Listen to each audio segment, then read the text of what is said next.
Mayura B L madam ಹೇಳಿ. Sir ನಮಸ್ಕಾರ. Feedback ಇದೆ ಹೇಳ್ಬೋದಾ ಸರ್?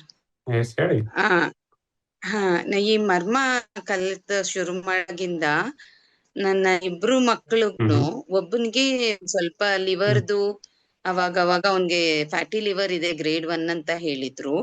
ಮತ್ತೆ ಸ್ವಲ್ಪ ಲಿವರ್ ಪ್ರಾಬ್ಲಮ್ ಇದೆ. ಅದು ತುಂಬಾನೇ ಇಂಪ್ರೂವ್ ಆಯ್ತು ಅವನ್ಗೆ. ಎಷ್ಟೊಂದು ಸಿಂಪ್ಟಮ್ಸ್ ಇರೋದೆಲ್ಲ ಅವನ್ಗೆ ಕ್ಯೂರ್ ಆಗಿದೆ.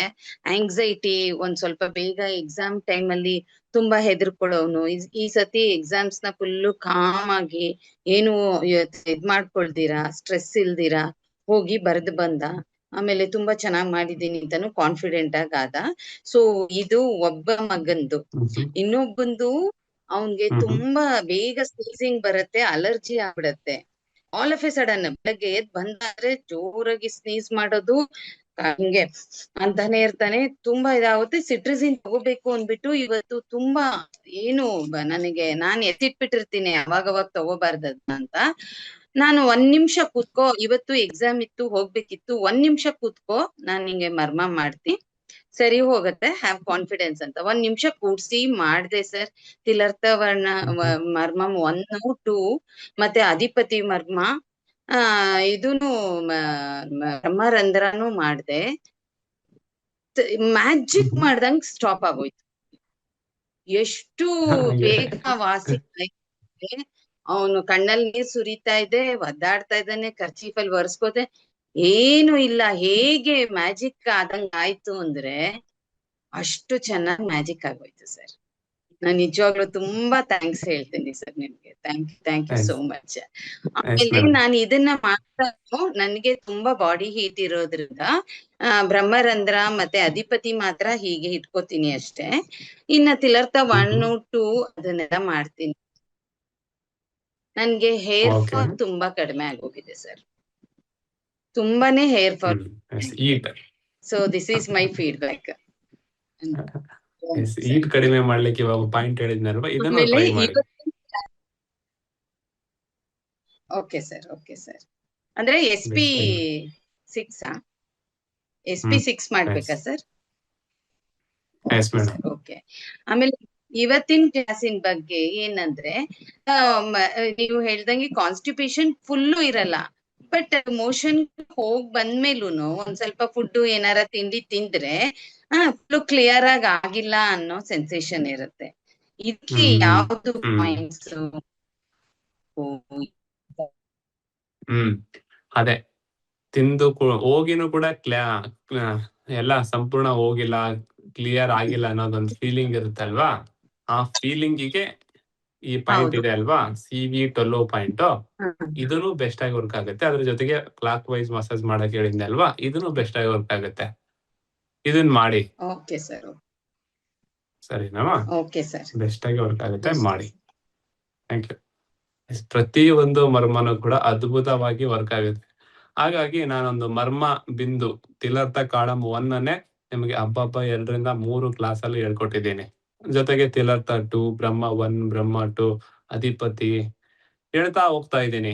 ಯಾಕೆ ಅಧಿಪತಿ, ಯಾಕೆ ತಿಲರ್ಥ ಕಾಳಂ, ನೇಮ್ ಹೇಗೆ ಬಂತು, ಅದು ಯಾವ ಪಾಯಿಂಟ್ ಅನ್ನ ಎನ್ಹಾನ್ಸ್ ಮಾಡುತ್ತೆ, ಅಲ್ಲಿ ಬರುವ ಲೋಕಲ್ ಅಕ್ಯುಪಂಚರ್ ಪಾಯಿಂಟ್ ಏನು, ಮತ್ತೆ ಮರ್ಮ ಬಿಂದು ಅದರ ಉದ್ದೇಶಗಳೇನು, ಅದು ಪಿತ್ತ ಪ್ರಕೃತಿನ ಕಫ ಪ್ರಕೃತಿನ ಕಲಿತಾ ಇದ್ದೀರಿ.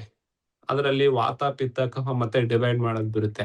ನಿಮ್ಗೆ ಏನ್ ಹೇಳ್ತಾ ಇದ್ದೀನಿ, ಹೆಂಗೆ ಹೇಳ್ತಾ ಇದ್ದೀನಿ ಅಪ್ಪ ಅಂತಂದಾಗ, ಈಸಿ ಲೆವೆಲ್ ಅಲ್ಲಿ ಮರ್ಮದಲ್ಲಿ ಏನ್ ಮಾಡ್ತಾರಪ್ಪ, ತಿಲರ್ಥವನ್ನ ಸ್ಕಿನ್ ಇಚಿಂಗ್ ಇದೆನಾ, ಬ್ರೀತಿಂಗ್ ತೊಂದ್ರೆ ಇದೆನಾ, ಕೈ ಮೇಲೆ ಎತ್ಲಿಕ್ಕೆ ಆಗಲ್ಲ, ಒತ್ತು. ತಿಲರ್ಥ 2ನ ತಲೆನೋವು ಬರ್ತಾ ಇದೆನಾ, ಇದನ್ನ ಮಾಡು. ಅದಾದ ನಂತರ ಬ್ರಹ್ಮ 1 ತಲೆ ಬ್ರೇನ್ ರಿಲೇಟೆಡ್ ಏನಾದ್ರು ತೊಂದ್ರೆ ಇದೆನಾ, ಬ್ರಹ್ಮ 1 ಮಾಡ. ನೆಕ್ಸ್ಟ್ ಬ್ರಹ್ಮ 2 ಮಾಡ ಅಂತ ಹೇಳ್ಬಿಡ್ತಾರೆ.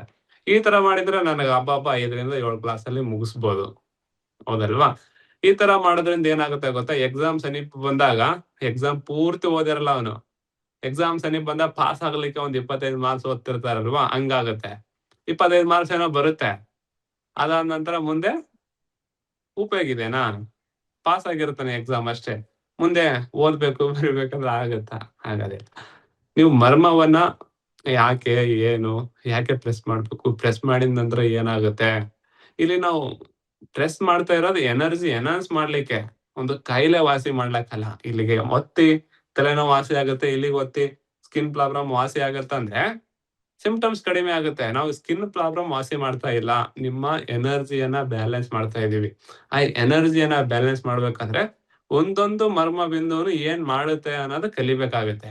ಹಾಗಾಗಿ ಆ ಮರ್ಮ ಬಿಂದು ಒಂದು ತರಗತಿಯಲ್ಲಿ ನಿಮಗೆ 1, 2 ಹಬ್ಬ ಅಂದ್ರೆ 3 ಹೇಳ್ತಾ ಇದ್ದೀನಿ.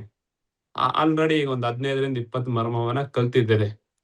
ಮತ್ತೆ ಮೊನ್ನೆ ಕ್ಲಾಸಲ್ಲಿ ಪಂಚಭೂತಗಳು ಹೇಗೆ ಲಿವರು ಹಾರ್ಟಿಗೆ ಹೋಗುತ್ತೆ, ಹಾರ್ಟ್ ಹೇಗೆ ಸ್ಮಾಲ್ ಇಂಟೆಸ್ಟೈನ್‌ಗೆ ಹೋಗುತ್ತೆ, ಜಸ್ಟ್ ಬಾಯಿಯಿಂದ ಹೇಳ್ತಾ ಇದ್ದೆ. ಸ್ಕ್ರೀನ್ ಅಲ್ಲಿ ಬರೆದು ತೋರಿಸಿದೆ. ಅವಾಗ ಏನಾಗುತ್ತೆ, ಇನ್ನೂ ಒಂದು ಬೆಸ್ಟ್ ಲೆವೆಲ್ ಅಲ್ಲಿ ಕಲಿಯೋದಿರುತ್ತೆ. ಹಂಗೂನು ಹೇಳೋಣ. ಟಾಪಿಕ್ ಹೇಳಿದ್ನಲ್ವಾ, ಟಾಪಿಕ್ ಹೇಳಿದ ನಂತರ ಹೇಗೆ ಪಾಸ್ ಆಗುತ್ತೆ, ಹಾರ್ಟ್ ಅಂದ್ರೇನು, ಗಾಲ್ ಬ್ಲಾಡರ್ ಏನು, ಅದು ನನಗೊಂದ್ ಸ್ವಲ್ಪ ನೋವು ಆಗ್ಬೋದು ಹೇಳ್ಲಿಕ್ಕೆ, ಆದ್ರೆ ಕಲಿಬೇಕಾಗತ್ತೆ. ಇವಾಗ ಏನೋ ಬಿಗಿನಿಂಗ್ ಇದೀನಿ, ನೆಕ್ಸ್ಟ್ ಏನೇನೋ ಒಂದ್ ಮಾಡೋಣ ಅಂತೆ.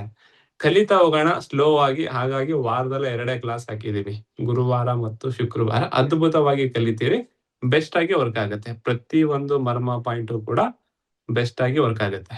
ಇದು ನಾನು ನಿಮ್ಗೊಂದ್ ತಿಲಾರ್ಥ 1 ಹೇಳ್ಬೇಕು, ಬ್ರಹ್ಮ 1 ಹೇಳಿದೀನಿ, ಗಿರುವ ಹೇಳಿದೀನಪ್ಪ ಅಂದ್ರೆ 100 ಜನಕ್ಕೆ ಅದನ್ನ ಪ್ರೆಸ್ ಮಾಡಿರ್ತೀನಿ. ಅದು ಹೀಟ್ ಆಗಿದ್ದೇನಾ ಕೋಲ್ಡ್ ಆಗಿದ್ದೇನಾ ಡಿವೈಡ್ ಮಾಡ್ತೀನಿ. ಈಗ ನೀವ್ ಎಲ್ಲೇ ಮರ್ಮ ನೋಡಕ್ ಹೋಗಿ ಪ್ರೆಸ್ ಮಾಡಿ ವಾಸಿ ಆಗುತ್ತಾ ಅಂತ ಹೇಳ್ತಾರೆ. ಹೀಟ್ ಆಗುತ್ತಾ ಕೋಲ್ಡ್ ಆಗುತ್ತಾ ಅಂತ ಹೇಳಲ್ಲ. 108 ಪಾಯಿಂಟ್ ಕೂಡ ಒಬ್ಬ ವ್ಯಕ್ತಿಗೆ ಪ್ರೆಸ್ ಮಾಡಿ, ಒಬ್ಬ ಮಹಿಳೆಗೆ ಪ್ರೆಸ್ ಮಾಡಿ ಅದು ಹೀಟ್ ಆಗುತ್ತಾ ಕೋಲ್ಡ್ ಆಗುತ್ತಾ, ಅದಾದ ನಂತರ ಈ ಸಿಂಪ್ಟಮ್ಸ್ ವಾಸಿ ಆಗುತ್ತಾ, ಈ ಸಿಂಪ್ಟಮ್ಸ್ ವಾಸಿ ಆಗ್ಲಿಲ್ಲ, ಎಲ್ಲವನ್ನ ನಾನು ಡಿವೈಡ್ ಮಾಡಿ ಅಲ್ಲಿ ಬಂದಿರೋ ರಿಸಲ್ಟ್ ಅನ್ನ ನಾನು ಕಂಡ್ಕೊಂಡು ಇನ್ನೊಬ್ರಿಗೆ ಟ್ರೈ ಮಾಡಿ ಕಳೆದ 2 ವರ್ಷ 3 ವರ್ಷದಿಂದ ಇದನ್ನೇ ಮಾಡಿ, ಇದನ್ ಮಾಡಿ ಹಿಂಗ್ ವರ್ಕ್ ಆಗುತ್ತೆ, ಇದನ್ ಮಾಡಿ ಹಿಂಗ್ ವರ್ಕ್ ಆಗುತ್ತೆ ಅಂತ ಹೇಳ್ತಾ ಇದ್ದೇನೆ. ಸರಿನಾ? ಬೆಸ್ಟ್ ಆಗಿ ವರ್ಕ್ ಆಗುತ್ತೆ. ಮರ್ಮವನ್ನ ಕಲಿತಾ ಬನ್ನಿ. ಆಲ್ಮೋಸ್ಟ್ ಎಲ್ಲರೂ ಜಾಯಿನ್ ಆಗಿದ್ದೀರಿ ಅನ್ಕೊಂಡಿದ್ದೀನಿ. ಕಲಿತಾ ಹೋಗೋಣ. ಎಷ್ಟು ದಿನ ಆಗುತ್ತೆ ಗೊತ್ತಿಲ್ಲ. ಪಂಚಭೂತಗಳನ್ನ ಕಲಿತಾ ಇದ್ದೀವಿ. ಬೆಸ್ಟ್ ಆಗಿ ಕಲಿಯೋಣ. ಎಂಡ್ ಆಫ್ ದ ಡೇ ನಾವು ಎಷ್ಟು ತರಗತಿ ಮಾಡ್ತೀವಿ, ಎಷ್ಟು ದಿನ ಹೇಳ್ಕೊಡ್ತೀವಿ ಅನ್ನೋದು ಇಂಪಾರ್ಟೆಂಟ್ ಆಗಲ್ಲ. ನಾವು ಎಷ್ಟು ಕಲ್ತು ಎಷ್ಟು ಜನಕ್ಕೆ ಟ್ರೀಟ್ಮೆಂಟ್ ಮಾಡ್ತಾ ಇದೀವಿ ಅನ್ನೋದು ಇಂಪಾರ್ಟೆಂಟ್ ಆಗುತ್ತೆ. ಹಾಗಾಗಿ ನಿಧಾನವಾಗಿ ಕಲಿಯೋಣ. ದಿನಕ್ಕೆ ಒಂದೇ ಮರ್ಮ ಕಲಿಯೋಣ. ಒಂದು ಕ್ಲಾಸಲ್ಲಿ ಒಂದೇ ಮರ್ಮ ಕಲಿಯೋಣ, ಸಂಪೂರ್ಣ ಕಲಿಯೋಣ. ಸರಿನಾ?